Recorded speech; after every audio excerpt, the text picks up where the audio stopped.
music is what to do. So, I don't know what to do. Hey, Michelle, how you doing? Hey, good. How are you? I'm good. You're playing Music of Sweet Home Alabama by Leonard Skinner. You are, or I am? I'm playing Oh, in with. you are. Sometimes we are also. It's the only Alabama song I know.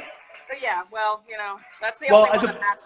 you know what? I have a Blind Boys from Alabama song on my phone too, so I could have played that. But it's the Walking in Memphis song, and I do that for guys from Memphis, not for people from Alabama. That one's perfect. That one's perfect. Cool. How you doing? Thanks for joining us today. Yeah, good. Thanks for having me. So Michelle and I met for the first time this morning, which some of you got to join us for our first get together. But you know a little how this goes. You've watched this. We talk a little bit about chocolate. We get to hear a little bit about your story. I ask some questions that have no probative effect at all, and we hope that other people ask good questions because I don't have any good ones. Absolutely. Yeah. So I'm ready for anything. I read your bio. Uh-huh. So I got a little bit of stuff from you. I got a little bit, and the folks from Ecole Chocolat like pumped you up and told people to come and join you today because you're a proud graduate of the Ecole Chocolat program. If I read that correctly. Absolutely. Yes.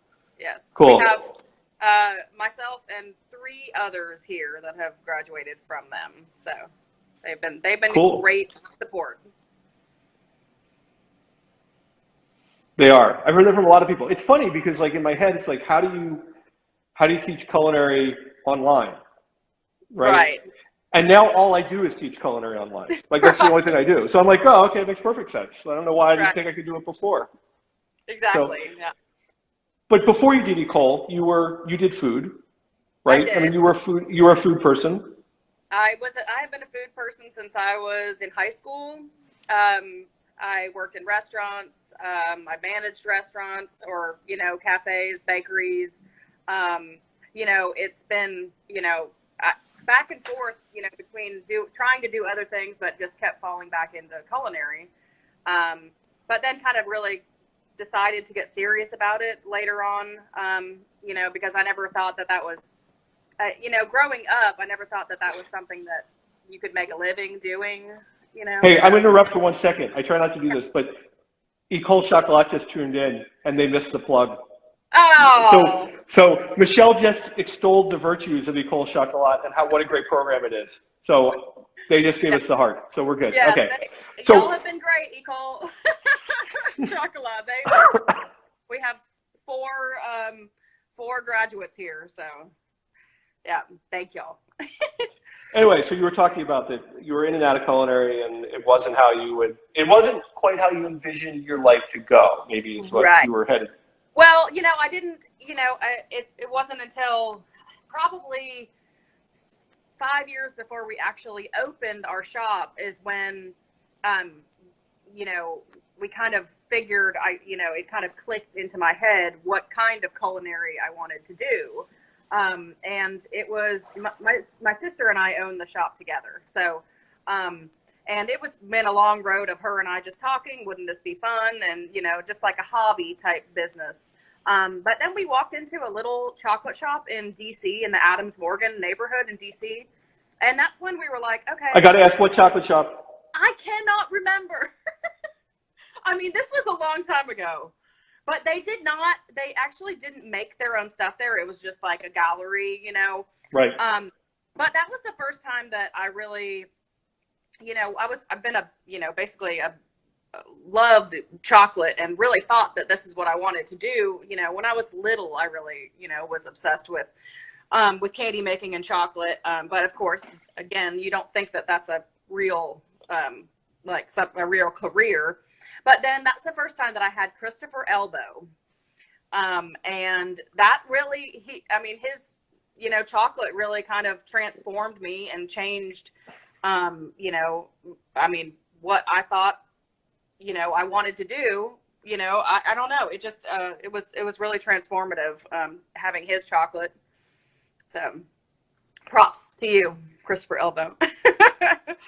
I didn't see him join in, but I think there are definitely some people like that, right? We all have that kind of that experience, you know, and I think Christopher's one of those guys that, you know, chocolate after chocolate, year after year, new flavor after new flavor is just He's just, consistently good, you exactly. know? I Very mean, clean. yeah, I mean, I think you know, I mean, there were less of those people 10 years ago, 20 years ago. There are more of those people now, Right. but you're right. I mean, I think we have a different chocolate legacy in the US and Europe. I mean, I don't like to harp on that too much, but that's true, right? Yeah, absolutely. I mean, I You feel know, like, in America, it's about innovation. Whereas, not that that's not happening other places in Europe, but it's tradition there. And right? But there's also that sort of that mentality that there's this really high end chocolate experience that's been ingrained in right, the the fabric for a long time, right? I mean, we all have that story. Well, my aunt went to Belgium and she brought me back a box of this fancy Belgian chocolate, right? And right. that wasn't, I think, it was candy making in the United States for a long time. And Yeah, no disrespect to candy makers because, like, those guys rock too. Like, those right. make unbelievable products. But I mean, I think we equate chocolate making and candy making in sort of different different Absolutely. piles. Yeah, absolutely. Definitely nowadays. So yeah, back, there wasn't a whole lot. I mean, it was a real niche business. It seemed like, and Christopher Elbow, that's one of the first thing I, tasted, and was like, this is doable. This is, we, like, I felt like it was small. The place that we went to was small enough to where we were like, okay, well, I can really just do this on the side and someone else can come in and help on the weekends, and that did not happen. So we, it was, we're located in a big arts facility. It's the largest one in the South right now. It was the largest one in the US. And it's like got 150 working artists. So we have a studio basically. Where are you? Um, Where are you? I know you're in Alabama, but like you're we're in in Huntsville. Huntsville. In Okay. Huntsville, yeah. It's called Low Mill Arts and Entertainment. And so I really thought it was just going to be like, I'm going to come in and make some chocolate and make some confections, and we're going to have someone, that comes in and helps me on the weekends. But it really took off. I mean, it was definitely, a wanted adventure. Well, a good problem, right? Yeah, yeah, absolutely. So, so you go to this shop in DC and you fall in love with chocolate, and then you have Yeah, Christopher Elbow, yeah. and but there's a passion somewhere in there for candy making all the time, right? There was. I mean, it started when I was really little, and of course, like I never really, never really thought that I was nothing was going to come of that. But as the older I get, I started really baking a lot at home, and just getting, I don't know, I caught the bug, So I did go to culinary school, and really I went there just to kind of get basics. I had grown up in the culinary, world, but I needed some like actual working kitchen experience. Right. So I did that, and then Ecole was right after that, and it just has been kind of just trial and error, almost daily. So, especially where we are in Alabama, which is 100% humidity constantly, and heat, like crazy. So I feel like we're it's always just trial and error, mainly to do with the weather, but Yeah, I think there's something about that, right? I mean, like, by the way, Susan Nodder said, "Good to see you here." hey, So Susan. she just tuned in, and we were talking about Susan earlier. But there's something about not being afraid of the trash can, Right. Yeah. right? I mean, like that was a lesson I had to learn begrudgingly, Yeah. right? Like I want things to be right. I want things to be right the first time I do them. Yeah. And learning that the trash can, or as my old boss used to say, the bin, don't Mm-hmm. be afraid of the bin, Brian, um, Yeah. Yeah. was a hard lesson for me, right? Because I too come from a restaurant background where there's food cost involved in that, and there's time, and there's all this stuff, and it's like it can't be wrong, Right. Right. right? But that's got to be hard too as a business owner, right? Where you're writing the check for that chocolate.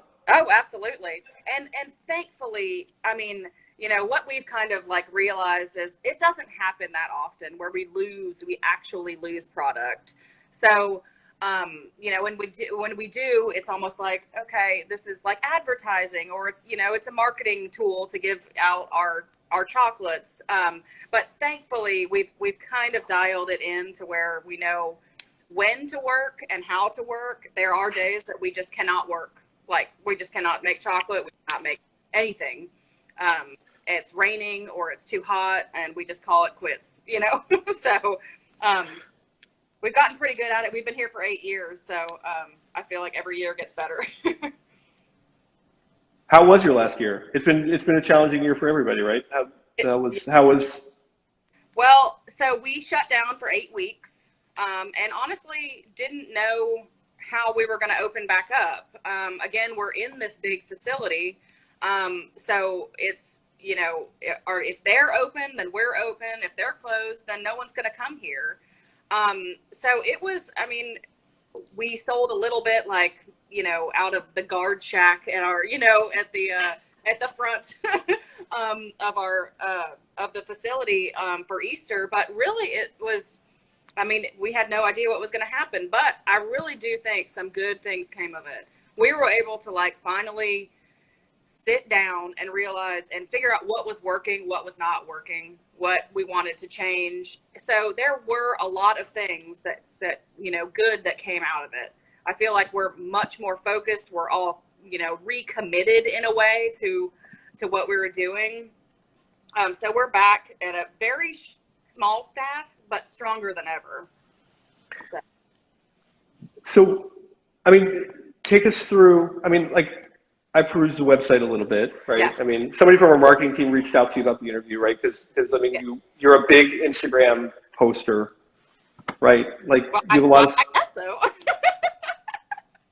Or something you posted on Instagram caught somebody's eye. Right. No, I feel like I do a good job. I don't know if I do though. I don't think we do a very good job. Like, truth be told, it's like, hey, has anybody posted anything in the last couple of days? Right. No. Right. Maybe we should do that. No, but I mean, take us through kind of your product line and what it was versus what it is today. I mean, Yeah. So when we first started, it was a very small, 12 varieties. We did patafouilles and, caramels and, that kind of stuff. But now you can come in and we have the same, the recipes have tweaked clearly in the past 8 years, but the same flavor profiles as the ones that we had when we first opened. And nowadays you can come in and we have, snack bars, candy bars, chocolate, but we have it all. And everything is still very small batch, and we have probably 22 to 25 varieties, depending on, the season. But everything is, so the thing that is a little bit different about us is every other chocolate place that I go to or anything, and this is for a reason, they, their chocolate production is behind closed doors. Ours is open. Ours is an art studio. So it is, you can walk in, anybody can walk in and see what we're doing, see the process, ask us about it. So it really, I feel like that sets us apart a lot of ways. And so you can see the, artistic process. We have our decorator that, she's been through Ecole Chocolat, but she has a fine arts degree. So she now paints chocolate. So we have, everything is very, colorful and innovative. I feel like we use a lot of local ingredients and not just I know everyone does local fruits and that kind of stuff, but It's all out of the freezer in our kitchen. Yeah. it's it's uber local here. So you know, we run down the street and get beer for one of our chocolates from the local brewery. We're gonna run just down the street to a local coffee roaster and get our coffee. So I feel like that is, you know, kind of, I mean, who we are. We are Huntsville, you know. Do you think that's evolved? So you said it's been about 8 years. Like that process is. Do you think that process has evolved during that time too? Like Yeah. so there was no local coffee on day one. Oh, there was, absolutely. But Yeah. I mean, like that drive to be local. I mean, do you think that that's grown with you, or do you think that that's been part of your story all along? I think that's part of our story all along. And now it's gotten to be, you know, definitely as we've grown and people know who we are, and Huntsville honestly is growing so fast. But yeah, it really is who we are. We used to have, you know, fundraisers we would pick a charity and have a fundraiser, you know, every couple months, and we still do that. You know, yeah, I think that's just, it's kind of organically grown like that. I don't know that we came in there thinking that we're going to do everything local you know, as much as possible. It just like came to us. Does that make the creative side easier or harder? Like, do you know what I mean? Because you've kind of like, if you kind of put this dome over Right. the space, right? Right. I like it, and you don't want to go outside of that dome. Does that, I don't know, does it make it easier or harder? I think it's easier, honestly, for us, at least for what we do, and I like, you know, the flavors that we want to, you know, convey. And because again, where we are in this arts facility, we constantly have inspiration from everywhere. Not only other, you know, culinary artists, but visual artists, you know, musical acts that come along. We're really, you know, fortunate to be here. So I don't think that being uber local is, you know, I think that's really helped us along the way. Yeah, I mean, I think sometimes too many choices makes things hard, right? And sometimes not enough choices make things hard. And that's why I asked that question that way, because I could see that it could kind of go both ways. You know, I live in a place where, you know, everybody expects everything to be, you know, hot wing sauced and buffalo and blue cheese, right? I mean, Right. there's more here than that. There's Loganberries. What's a Loganberry? I don't even know. It's I don't some know. drink. They don't, okay, for the record, they don't exist. It's Loganberry drink, and it's purple, and Okay. it's carbonated Kool-Aid. But Okay. All right. I don't know. I actually don't really. Truth be told, I don't really know. But it's a buffalo thing. So those are easy, right? I mean, but getting outside of that is a little harder, at least initially for other people. I mean, are most of your sales over the counter, or are Most you? of our sales are over the counter. Initially, we thought that we would be doing more wholesale, and we would just have a small business. But it turned out like our walk-in sale is gigantic, and our wholesale and everything else is not so much. And last year we started shipping, so it took us 8 years, and like I mean, it scared me to death. Still scares me to death. I don't know why. It's just a new venture. And we hadn't really advertised for that. You know, it was just kind of like, almost like, if you hear about it, we'll ship it to you. Right. So it's going to get more and more. But we would only ship, you know, during the cooler months. Yeah, I mean, the you know, interesting thing about, you know, Huntsville is it's the Rocket City. So there's, you know, there's technology everywhere. I mean, it's the amount of inspiration that you get is, I think, you know, we're not in this tiny little local bubble. Like it's so much more, because there's inspiration from like so many different places. Because Huntsville is just kind of like I mean, there are people from everywhere, all walks of life here. So Yeah, I mean, I think here, I'll hold it up. yes. You know, so that was on your IG page last week. I mean, Yeah. I think that piece is beautiful. I mean, that piece where you talked about kind of being in this artistic world. I mean, that piece is definitely that piece is beyond kind of like a traditional egg, right? Yeah. Which has kind of happened. I mean, don't get me wrong. Like everybody's doing a lot more with eggs. Like, this is nice. I'm not. Like, Right. you're not the only person. But I mean, I think Right. that really is beyond that. But you're doing other. I mean, you're doing stuff in that space other than just making chocolate too. So I mean, that's got to be. There's a logistical piece about that as well, right? Oh, I mean, absolutely. Yeah.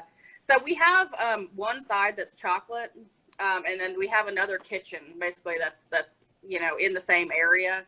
It's just separated by some walls. So there's where our oven is. We have a pastry chef over there. I'm also the pastry chef. So we do everything. Kind of has a story that from the chocolates to our baked goods. We don't do a lot of baked goods, maybe, cookies and that kind of stuff, but it all kind of tells a story. It's all very colorful. We use a lot of fruits and herbs. I mean, everything is like very herb forward, I feel like. And that follows through with all of our products. So we use a lot of the same ingredients like ganaches and stuff in the cakes that we do. And they're like little mini cakes. They're not giant. right. They all just kind of flow together, which is, really fun. I think that's Right. So that's an Easter cake. I'm our assuming that's Easter cakes. Yeah. it's wee. It's tiny. It's tiny. It's tiny. But it's a little mini. They're little mini layer cakes. So to me, it's hard to eat a full one, but I know that for some people that's like 2 bites. But so we have. And I think that this also happened just organically. Is like, we're very quirky here. What we like to say in our shop is that we take our chocolates and our pastry very, very seriously, but we do not take ourselves seriously. So you can come in and who knows what we're going to be talking about or doing or laughing about. So. Or crazy chickens. Crazy chickens. So, and that's, that has been a hard thing for us to figure out this last year, because we always said that our chocolate is an experience. So you come in, there's music blaring. This is not a stuffy place. This is. Well, I want to know who's on the wall behind you. Well, that's David Bowie, but I will turn you around here, okay? I wanted to know that way. Who is that? Who is on the wall? That's Sebastian Bach. All right, there you go. So, yeah, you never know what you're going to see in here. So, but yeah, so you would walk in and it would be music blaring and people laughing and, from the flavors of our chocolates that are kind of, really fun, to the colors, to the names. We name all of our chocolates. Yeah, somebody just commented, they said something about the name. So okay, because I asked this question to everybody, what's your favorite piece in the case right now? What's the flavor? My favorite, oh my gosh. Well, okay, so I just did one, that is, we named it, Wake Me Up Before You GoGo.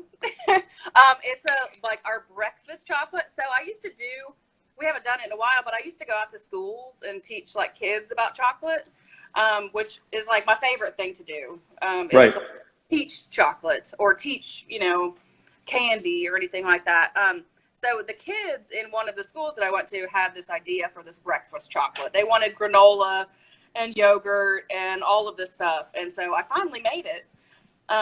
So we have a strawberry pat a fouille, a yogurt, white chocolate ganache, and then a granola praline with some dried fruits in it. And I think it's really fun. And it's also just fun for people to be like, I'll have a Wake Me Up Before You Go.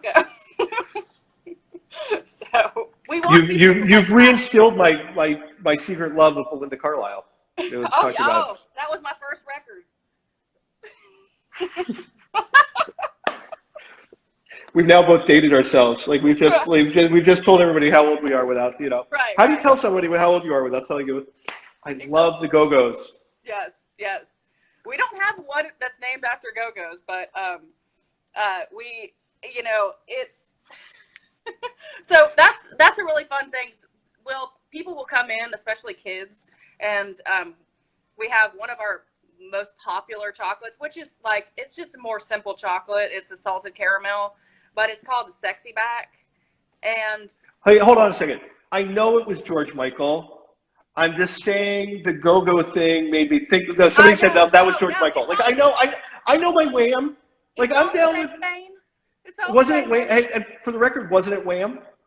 It was Wham. It wasn't even George Michael. So right. End of conversation. Sorry, box of bonbons. Don't mess with me in the 80s. I got my 80s down. No, we've got it covered here. Yeah.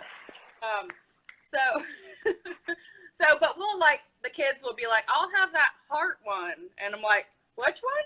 And I will make them say it, because it just puts a smile on people's face just to be a little silly. You know what I mean? So it's interesting. Eric Case is watching. Eric Case, a lot of us know Eric. Eric's been a guest on this program, and Eric, has been around chocolate for a long time. He worked with Guittard for a while with Valrhona. He's now working with Cho out west, and he has a really good handle on the industry, right? And he asked a question about how do you get what you charge for a chocolate, and you don't need to tell us, but do you think that whole experience probably helps? I do. There's a surcharge for that. I mean, there's and sometimes we'll give you a discount if you if you can hang along with us. As far as charging for our chocolates, we're still in Alabama. We're still in a small town, even though it's about to be the second largest city in Alabama. So we can't go overboard. That's like me saying I live in New York, the second largest city in New York. Right. Nobody thinks New York, if you're not from New York, nobody thinks New York is anything other than New York City. Right. So, but I'm with you. I feel your pain. Yeah. So we're still, it's not, I mean, if we were in a bigger city, we could charge more, but I feel like that where we make where we make our money basically is the chocolate. So, and everything else kind of falls in line behind that. But yeah, I think that there is that's all encompassed in the chocolate is the whole experience. And that's been hard for us because we closed down dining. And so this past year, trying to figure out how for people to still have that experience and with taking it with them, that's been very hard. Yeah, I mean, we all know, right. This experience is harder when we don't recognize the person that comes in once a week, right? I mean, because we don't know who they are, and they don't know who we are, right? Yeah. I mean, it's you're not alone in that problem. Yeah. Right. Yeah. So we want them to have that same experience. I mean, nothing other than the dining in is really changed, but that was we realized that was such a big part of who we were, was the just the atmosphere. Right. So, but I feel like we're getting there. We're getting back. We're gonna, but we still, we're still a little bit crazy here. Again, we don't take ourselves seriously. Yeah, it's funny. I've never taken myself very seriously. Yeah. But though people tell you that I take myself way too seriously, so somebody else can debate that for me. But I got an email from somebody a couple of weeks ago. I'm really nervous about emailing you because I watch you on YouTube and Instagram all the time. Yeah. And I'm like you could ask me the question, you know what I mean? And I think becoming comfortable with the people that we help us make our livelihood, right? I mean, that's the reality of it, right? You're talking about customers that ultimately are paying your rent, right? Right. They're making sure there's gas in your car, in addition to making sure there's chocolate in the melter. Right. How do we do that? How do we make people comfortable with who we are? And I think it sounds like what you do is you provide a genuine experience. There's not a wall between, literally and figuratively, There's not Right. a wall between you and your There's customers. not. There's not. And, you know, and I love that. I love, like, I mean, our customers are like our family. And it is because we can see them and have a relationship with them, you know, from, you know, chocolatier to, you know, to customer right there. So. Right. The hard part is scaling that, right? So you know, there's not going to be Right. Pizzelles on every corner Right. because it's not really scalable to a No. certain degree. No. And it's not scalable because, I mean, I'm still in the weeds every day making everything. Like, and I don't want that to change. That would be great. Like, I do have people that can do the things that I do if I go on vacation. But, Right. you know, I mean. I can help with that. See, like we could get you a tempering unit. We could Right. you know. Listen, I would love all of that. Right now, we work out of an old JKV 30. And like, if I didn't, I don't know what I would do with like a new machine because what we have, like, our enrober is like an old perfect. It's like 25 years old. And, but it's got these little quirks that I love. I mean, you know, sometimes they want, you know, I want to pound them, but, you know, I don't know what I'd do without them. I think it's one of the things I love about like chocolatiers. Like, they develop this relationship with like these pieces of machinery, and they're willing to put up with like that one thing that makes them crazy, like we do with our you know, our kids, our spouses, like our best friends, right? Like I hate it when they do that, but I love you so much. Right. I hate it that I can only be in temper for an hour and 37 minutes. But you know what? I would not be the same if you weren't here. Right. You know? Right. I don't know what I would do with the piece of equipment that actually worked like it was supposed to. But I have an offset spatula that I like lose my shizo when it like disappears out of the kitchen. Like it's not even flat anymore. Right. Right? Like, where is it? Like, right. But Brian, this one's flat and it's the same color and it's the same manufacturer. It's not the same. Like, don't put that on the marble. Don't. Where's mine? You know. No, I definitely have all of those. I was doing something. I have a scraper that I'm scraping the top of molds the other day, and it's got a bend in it, right? So it's not flat. Right. Okay, so there's a stock room 100 feet from the table that I could go walk and I could grab another one. Right. But like, no, this one's mine. It's from my box, and like, we've got a relationship. Right. Absolutely. Right. I have a relationship with all of these things. With all, you know, I've taken them apart and put them back together. I know them inside and out, you know. So. Yeah, which is something that like when I was in the bake shop, like we didn't, you know, like the oven broke, somebody came and fixed the oven. And if the oven was really broken, you knew that there was a bad corner, right? Right. You know, make sure you turn that after 7 minutes, or that back corner is like you're gonna have black, you know. Right. Right. But like, we got things fixed. Like, we didn't like put up with it. Like, we didn't like, oh, that's kind of cute. No. Isn't that sweet? That's special. You know, we haven't found anyone that knows really how to work on a lot of these machines. You know, like, there are a lot of engineers. We have had one that we like put out for, and he was like a NASA engineer, and he came and worked on our enrober. But for the most part, no one knows what these machines are.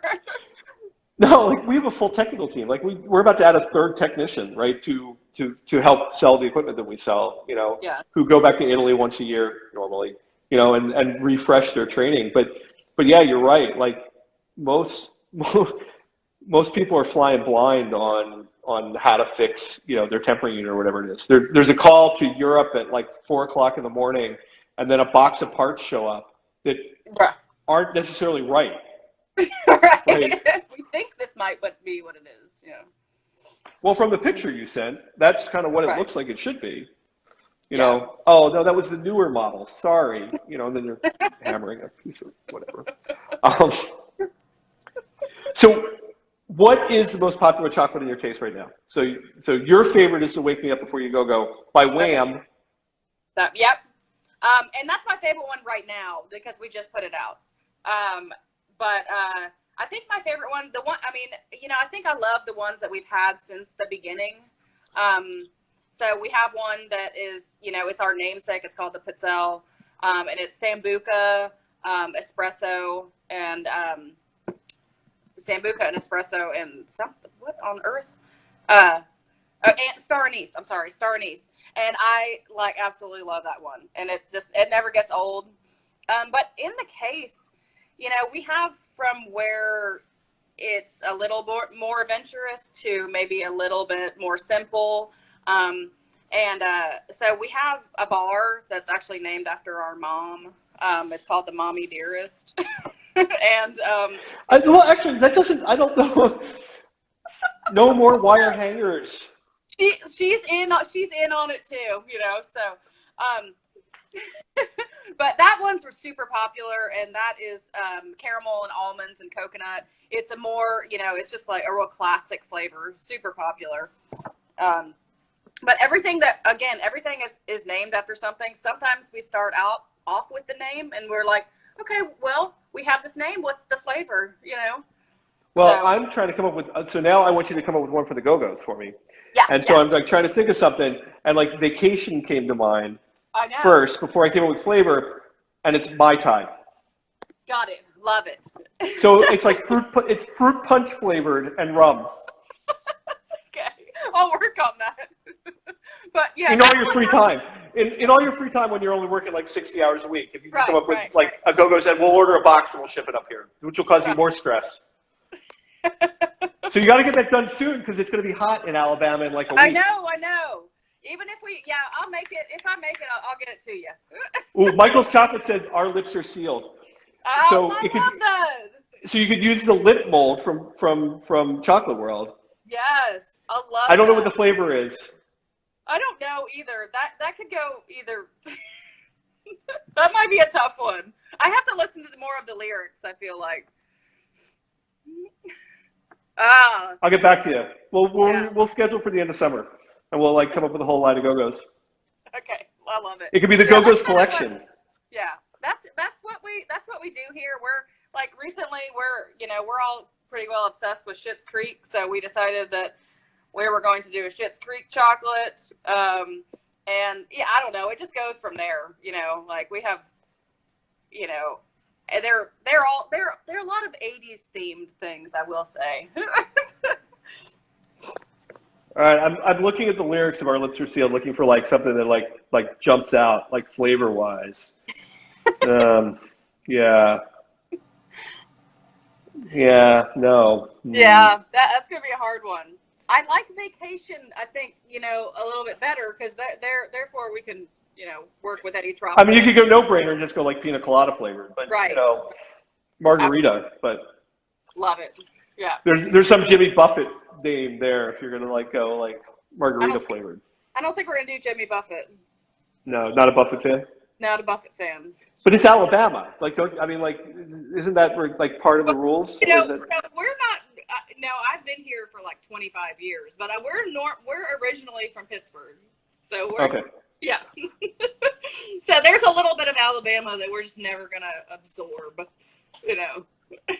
All right, cool. So what we were talking about the trash can earlier, the bit earlier. What's the flavor that you did? You thought that everybody was gonna love, and you were like, "What were you thinking, Michelle? This is the worst thing ever."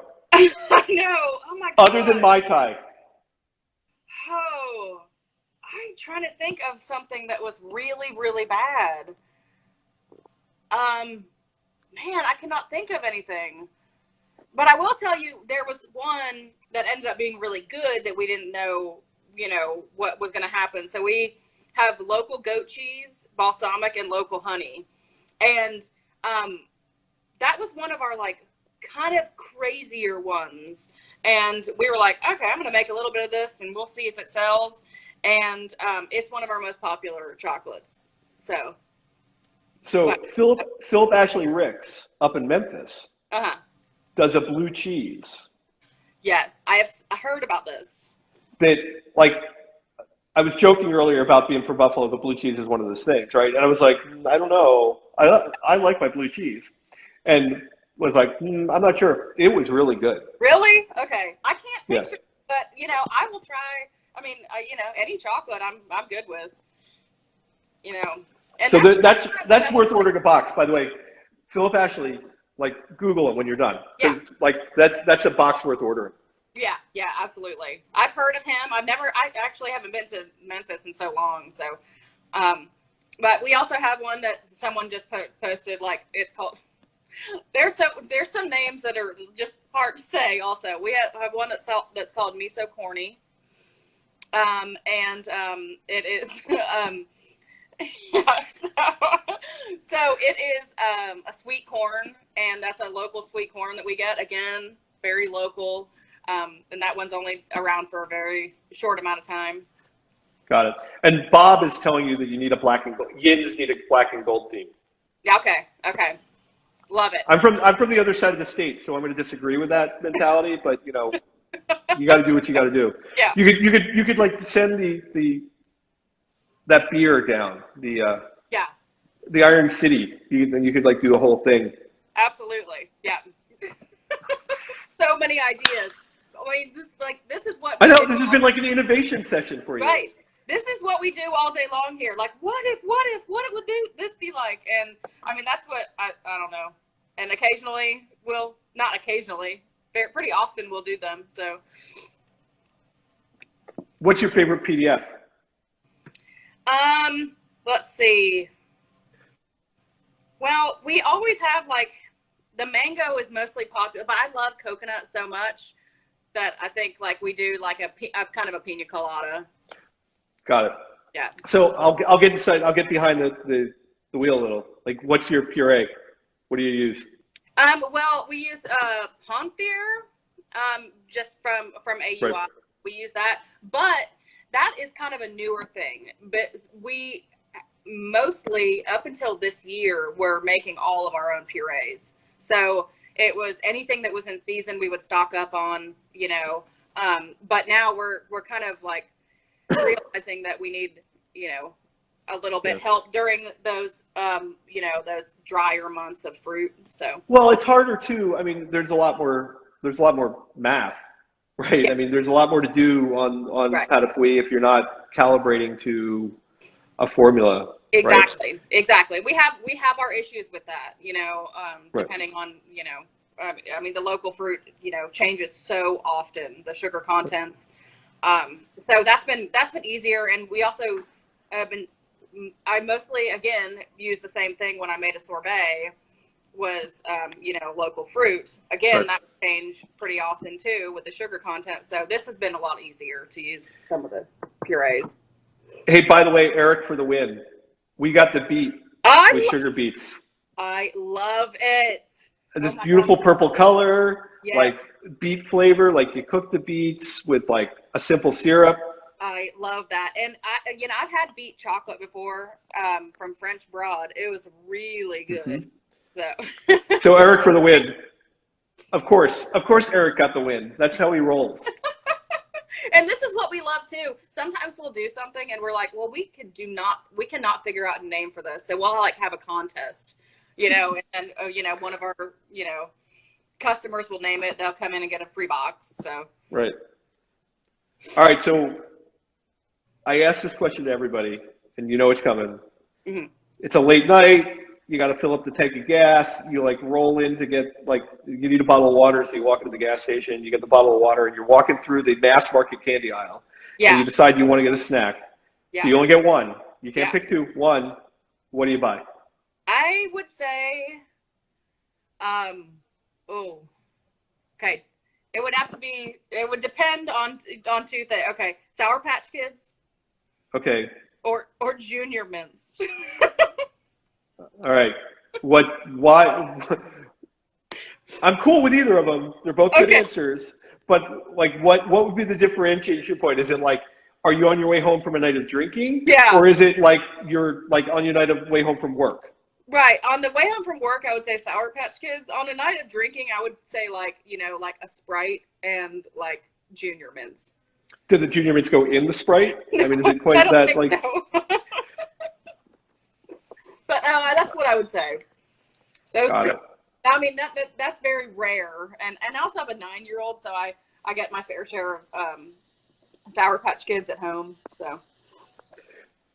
By the way, Bob just gave you the Pittsburgh themed one. It's called the Immaculate Confection. Oh, I love.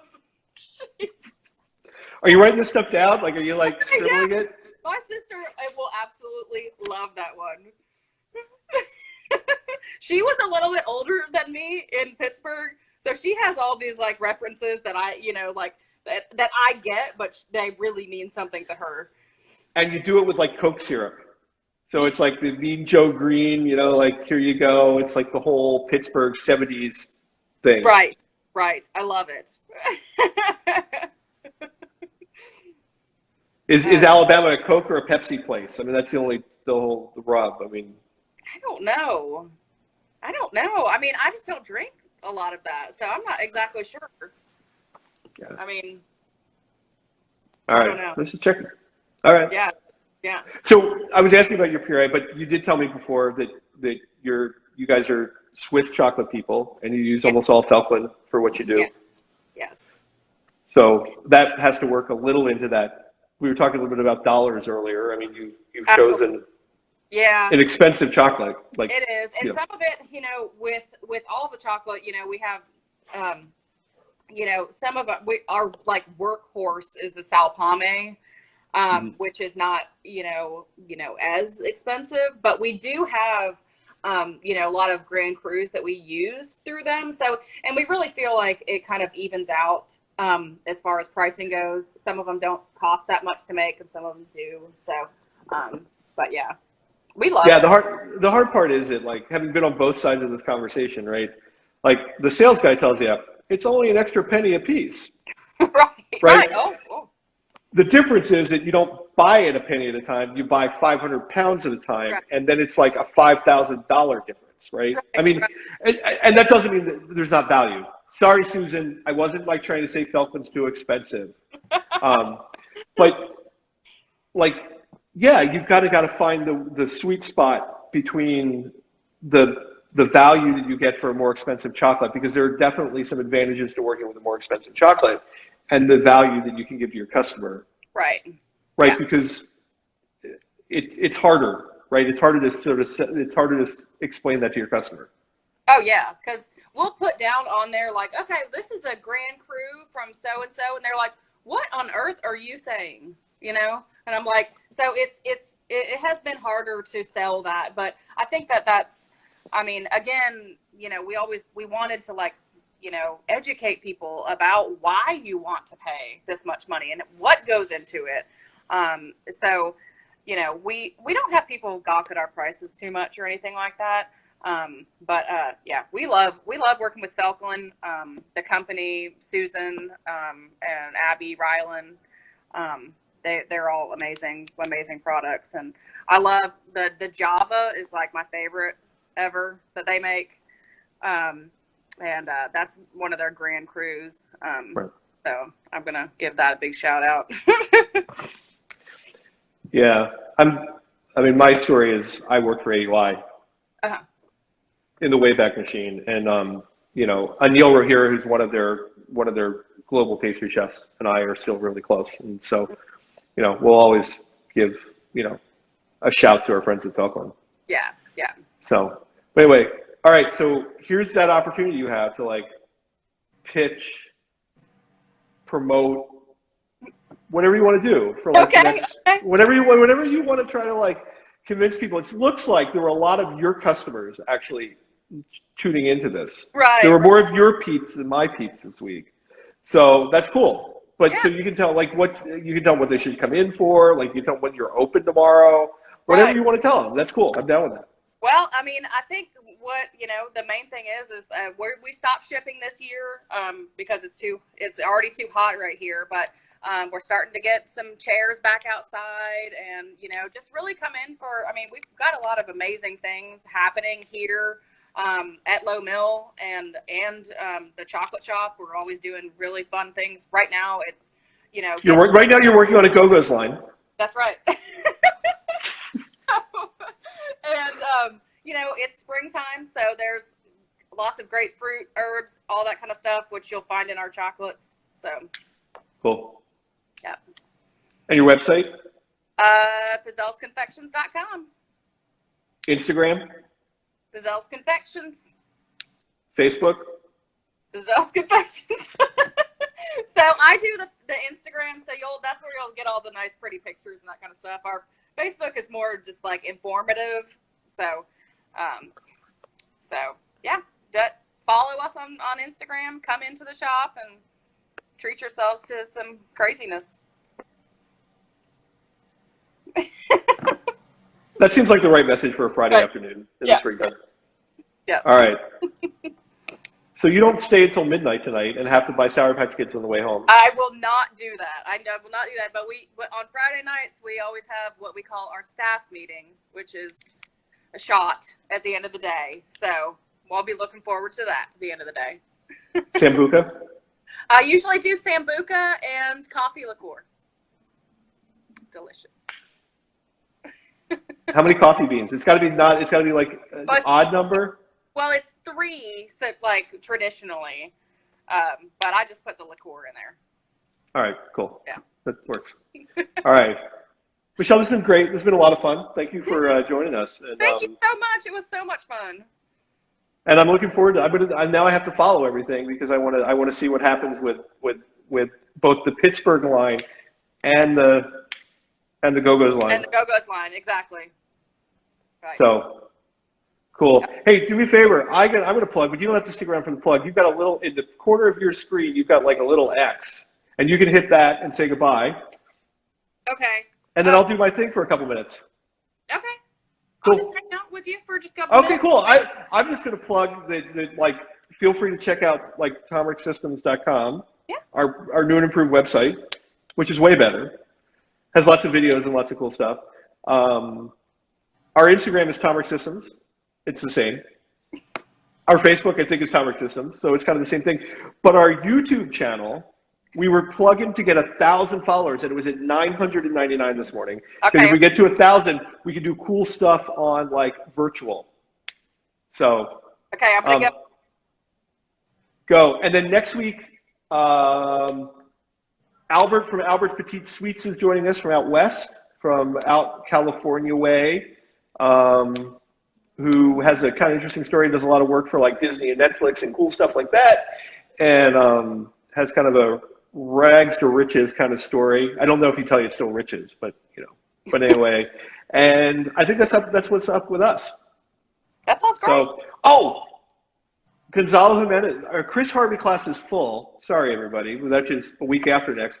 But the following month, Gonzalo Jimenez is teaching with us, and 3 days, and is a bargain, and is going to do some great stuff. So check that out on our website too. So that's my plug for the day. Perfect. Cool. Thanks, Michelle. Have a great weekend. We'll talk to you later. All right. Bye. Bye.